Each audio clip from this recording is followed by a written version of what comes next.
अथ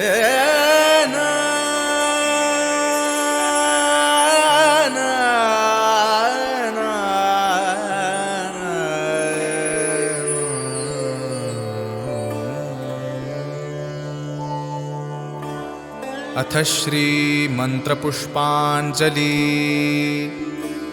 ॐ यज्ञेन यज्ञमयजन्त देवास्तानि धर्माणि प्रथमान्यासन्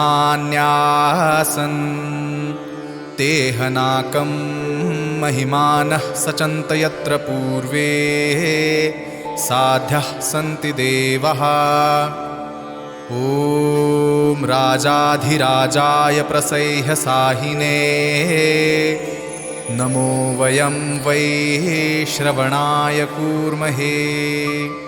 समे कामान् कामकामाय मह्यं कामेश्वरो वै श्रवणो ददातु।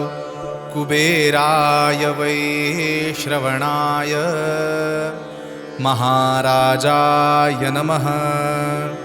ॐ स्वस्ति साम्राज्यं भौज्यं स्वाराज्यं वैराज्यं पारमेष्ठ्यं राज्यं महाराज्यमाधिपत्यमयन् समन्तपर्यायी स्यात् सार्वभौमः।